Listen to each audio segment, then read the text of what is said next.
Entrando um pouco agora dentro da tua área. Agora vamos falar um pouco mais de conhecimento específico. Sim, finalmente. Como se baseia a dieta de uma mulher com lipedema? O que ela não pode comer em hipótese alguma? Bom, a dieta para o tratamento do lipedema é uma dieta anti-inflamatória, tá? Como eu falei, o lipedema causa uma inflamação sistêmica de baixo grau. Então, a gente precisa acabar com essa inflamação. Então, a gente tira tudo aquilo que é pró-inflamatório. Então, quando a gente fala de pró-inflamatório, primeira coisa, tá, é a gordura trans. Então, todos aqueles alimentos ultraprocessados, eles têm que ser eliminados. E aquilo que hoje em dia é o mais frequente na alimentação das pessoas, infelizmente, né? Então, eu estou falando de lasanha pronta, nuggets, embutidos, salame, mortadela, presunto.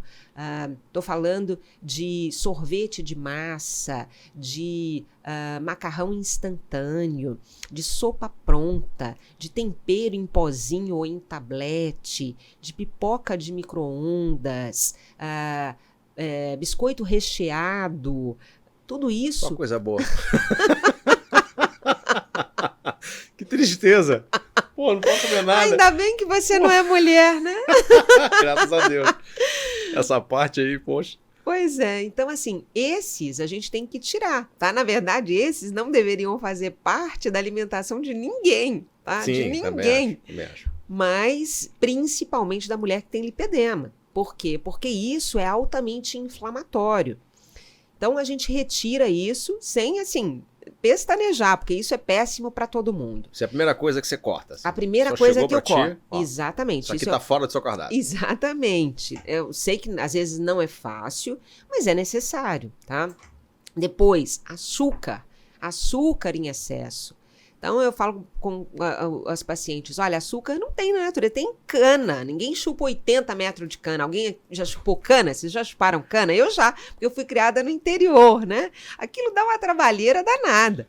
Mas Exatamente. a gente consome uma quantidade de açúcar absurda.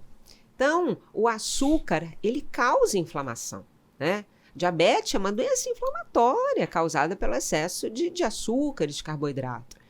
Então, a gente, se não conseguir retirar completamente, porque eu sei que é muito difícil, a gente diminui absurdamente esse consumo de açúcar, principalmente dos alimentos industrializados, né? Os doces industrializados, o biscoito, bebidas açucaradas, que hoje fazem parte do dia a dia das pessoas, refrigerantes, tudo isso a gente também tem que retirar. E o pãozinho? Calma, vamos lá. E aí depois disso, né? Depois... Então, ultraprocessados, e embutidos açúcares. E açúcares. São os Depois, primeiros que você... Exatamente, são os que a gente retira em seguida. Depois, se não conseguir retirar completamente o açúcar, pelo menos diminuir grande quantidade dele.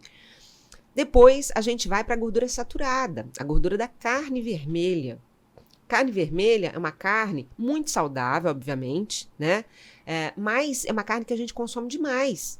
Eu também falo, olha, na época dos nossos avós, matar um boi era um evento, era uma coisa que se fazia num casamento, né? Uma coisa difícil. Então ninguém comia carne de boi o tempo todo, igual a gente come hoje, vai lá no açougue e compra vários cortes e deixa em casa congelado na geladeira, né? E vai comendo aquilo a semana inteira. Então, nem geladeira tinha naquela época? Exatamente. Era na banha do porco? Era na banha do porco ou do boi. Então era difícil, era uma coisa difícil. E hoje a gente consome exageradamente. E essa gordura, a gordura da carne vermelha, é uma gordura saturada. E é uma gordura inflamatória. Então a gente reduz consideravelmente a ingestão dessa gordura, tá? Então a carne vermelha ela não entra como um item proibitivo. Ela é uma coisa que você pode consumir, mas em baixa quantidade. Exato. No início, às vezes, dependendo, tá, do paciente, porque o que acontece, doutor Adolfo? Eu tenho uma visão sobre a dieta muito individualizada, tá? Não adianta eu montar uma dieta perfeita para o meu paciente se ele não seguir. O que eu quero é montar uma dieta anti-inflamatória que seja viável para o meu paciente. Ele tem que seguir. Porque se não seguir, não vai acontecer mudança. tá?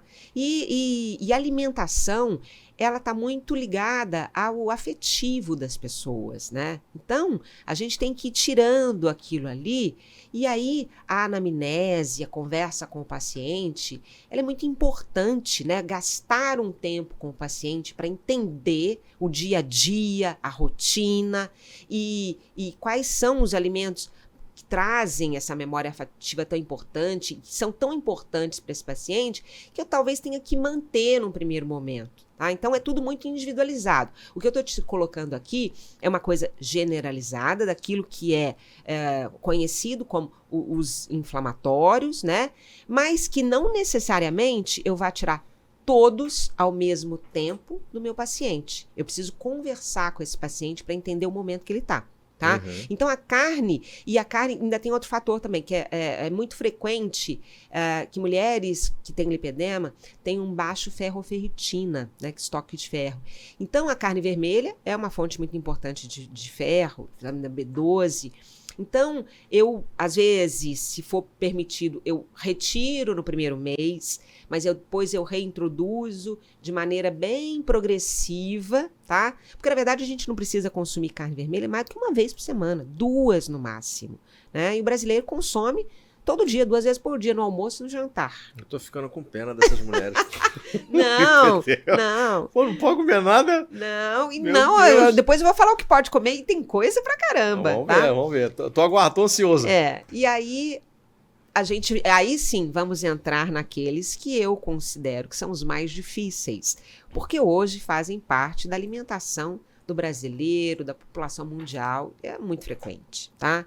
E a gente está falando de farinha de trigo, pãozinho, farinha de trigo. A farinha de trigo é rica em glúten, ela tem glúten, tá?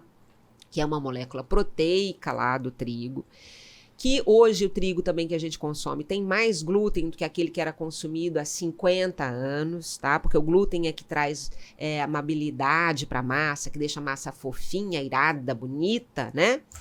Então, esse excesso de glúten causa inflamação. Então, a gente precisa retirar da alimentação tudo aquilo que tem glúten, tá?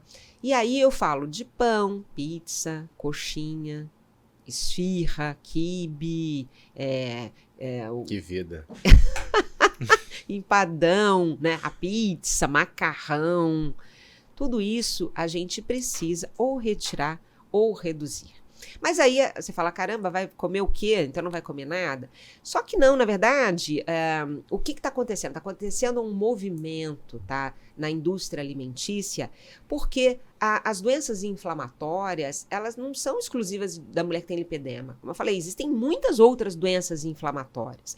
Então, a dieta anti-inflamatória, hoje, ela é prescrita por muitos profissionais de saúde para várias outras doenças.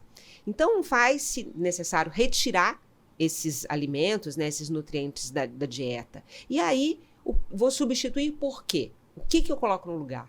Então, a indústria alimentícia, ela hoje oferece para a gente uma gama de produtos que não contém glúten, que são feitos à base de farinha de milho, de farinha de trigo, de fécula de mandioca, de fécula de batata, tá? Nada disso tem glúten. Então, eu tenho no mercado hoje prateleiras lá de pães sem glúten. Eu tenho biscoito sem glúten, eu tenho wrap sem glúten, eu tenho macarrão sem glúten. Esses dias eu postei lá no meu feed um macarrão que eu comprei com farinha de arroz e feijão. A cor dele era até meio estranha, sabe? Não era completamente preta, era meio cinza. Mas um sabor normal de macarrão, se você faz um bom molho, é a mesma coisa, tá? Então, a gente tem hoje acesso a esses produtos, o que facilita a dieta, tá? Facilita eu conseguir a adesão da dieta.